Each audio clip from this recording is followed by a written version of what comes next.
नमस्कार दोस्तों, आज मैं आपको बताने वाला हूं कि जीएसटी के अंदर कौन कौन से डॉक्यूमेंट को आपको मेंटेन करना है। हाँ जी दोस्तों, आज डिटेल में समझेंगे कि कौन कौन से ऐसे डॉक्यूमेंट है जो जीएसटी के अंदर या कौन कौन से ऐसे रिकॉर्ड है या अकाउंट्स है जो मेंटेन करना पड़ेगा आपको जीएसटी में। चलिए इसको डिटेल में समझते हैं। उससे पहले बताना चाहूँगा, जो भी भाई बंधु मेरे चैनल पर पहली बार है, इस वीडियो को पहली बार देख रहे हैं, जिन्होंने अभी तक सब्सक्राइब नहीं किया, सब्सक्राइब कर लीजिए, साथ ही साथ बेल आइकन पे भी क्लिक कर लीजिए ताकि इस तरह का कंटेंट मिल सके। दोस्तों यहाँ पे बात करने वाला हूँ, मेरे पास ये पूरी लिस्ट है जहाँ पे हम समझेंगे कि कौन कौन से डॉक्यूमेंट को मेंटेन करना जीएसटी में मैंडेटरी है। अगर आप ऐसा नहीं करते हैं तो हैवी पेनल्टी जीएसटी डिपार्टमेंट लगा सकती है।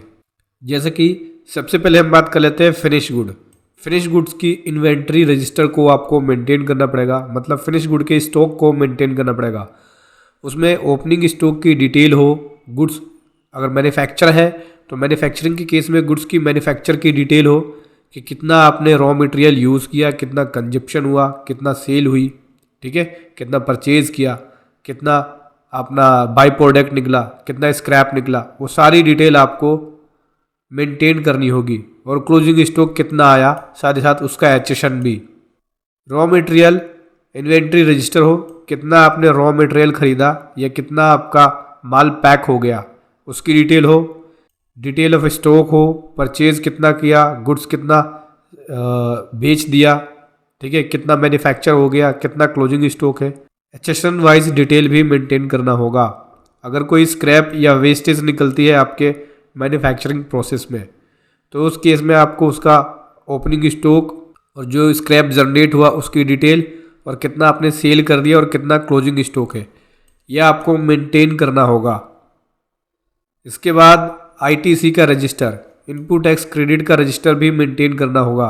इनवॉइस नंबर हो, उसमें डेट हो, सप्लायर का नेम हो, एड्रेस हो, जीएसटी नंबर हो, टैक्सेबल वैल्यू हो, टैक्स हो और अकाउंटिंग हेड हो एचएसएन वाइज इस आईटीसी रजिस्टर के अंदर। तो ये सारी डिटेल आपकी होनी चाहिए इनपुट टैक्स क्रेडिट रजिस्टर में। उसके बाद सभी इन्वॉइसेस की डिटेल जो आप आउटवर्ड सप्लाई कर रहे हैं, उन सभी इन्वॉइसेस की कॉपी होनी चाहिए, ठीक है, विद स्टैम्प और साइन। और एक्सपोर्ट का केस है तो उस केस में भी एक्सपोर्ट इनवॉइस होनी चाहिए। शेड्यूल 1 के अंदर शेड्यूल 1 के हिसाब से सप्लाई करते हैं तो उस तरह की भी इनवॉइस की कॉपी आपके पास होनी चाहिए। इनवर्ट सप्लाई की इनवॉइस की कॉपी होनी चाहिए जो आपने अनरजिस्टर्ड पर्सन से रिसीव किया है या रजिस्टर्ड पर्सन से रिसीव किया है, दोनों ही केस में से, मतलब कि परचेज का बिल बोलते हैं यहाँ पे। ऊपर सेल के बिल के बारे में बोला गया कि भाई सेल का बिल आपके पास होना चाहिए, उसकी कॉपी होनी चाहिए विद साइन और स्टैम्प, और जिसने रिसीव किया उसकी रिसीविंग कॉपी भी होनी चाहिए। बिल ऑफ सप्लाई होनी चाहिए, आउटवर्ड सप्लाई कर रहे हैं, एग्जाम सप्लाई का केस है तो। पेमेंट्स वाउचर होना चाहिए, जिसके ऊपर इनवर्ट सप्लाई आरसीएम बनता है स्पेशली, उसका तो होना ही चाहिए। एडवांस रिसिट्स वाउचर होना चाहिए, अगर कोई आपने एडवांस रिसीव किया है, एडवांस को रिसीव किया है तो उस केस में उसका एडवांस रिसीव का वाउचर होना चाहिए। रिफंड आपने इशू किया है तो रिफंड का वाउचर होना चाहिए। डिलीवरी चलान इशू किया है आपने गुड्स की मूवमेंट के लिए सप्लाई के अलावा, तो उस डिलीवरी चलान की डिटेल होनी चाहिए पूरी, उसका कॉपी होनी चाहिए, उसका रजिस्टर होना चाहिए।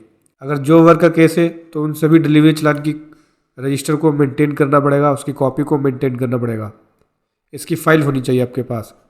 क्रेडिट नोट को इशू किया है तो उसकी कॉपी होनी चाहिए, या क्रेडिट नोट रिसीव किया है तो उसकी कॉपी होनी चाहिए। डेबिट नोट इशू किया है तो उसकी कॉपी, या रिसीव किया तो उसकी कॉपी। टैक्स के लेजर मेंटेन होने चाहिए आपके पास, ठीक है, हेड वाइज, जैसे कि आईजीएसटी, सीजीएसटी, एसजीएसटी। सप्लायर की डिटेल्स होनी चाहिए, जैसे उसका नाम, address, mobile number, email ID. Customer या क्लाइंट की डिटेल होनी चाहिए, सेम नाम, एड्रेस, ईमेल आईडी और फ़ोन नंबर। जहाँ पे गुड्स को स्टोर किया गया है उसकी डिटेल होनी चाहिए, और वो आपके जीएसटी रजिस्ट्रेशन में ऐड भी होना चाहिए, ठीक है। मान लो कोई गोडाउन लिया हुआ है आपने, रेंट पे है या खुद का है, तो वो भी ऐड होना चाहिए आपके जीएसटी नंबर पे, उसके रिकॉर्ड, उसका एड्रेस होना चाहिए रजिस्ट्रेशन सर्टिफिकेट में। फिर जहाँ पे आप बिजनेस कर रहे हैं वहाँ पे जीएसटी सर्टिफिकेट लगा होना चाहिए साथ ही साथ। और दोस्तों जिस नाम से आपने रजिस्ट्रेशन लिया है उसका नाम होना चाहिए, बोर्ड होना चाहिए लगा हुआ आपके बाहर, फैक्ट्री के बाहर, शॉप के बाहर, या जहाँ भी आपका बिजनेस परमिसेस है उसके बाहर, उस पर फर्म का नाम, एड्रेस और जीएसटी नंबर मेंशन होना चाहिए। और कोई भी स्टैंडर्ड ऑपरेटिंग प्रोसीजर जो बताया है डिपार्टमेंट ने, उसके हिसाब से आपको डॉक्यूमेंट को मेंटेन करके रखना पड़ेगा।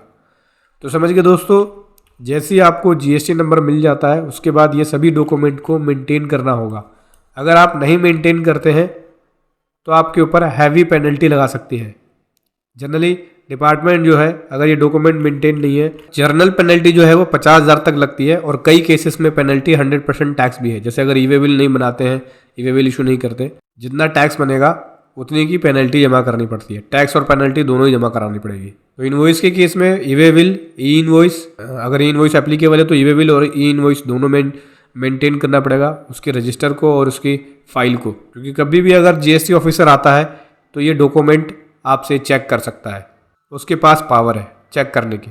वीडियो कैसी लगी ज़रूर बताएं। Thank you so much. जय हिंद, वंदे मातरम।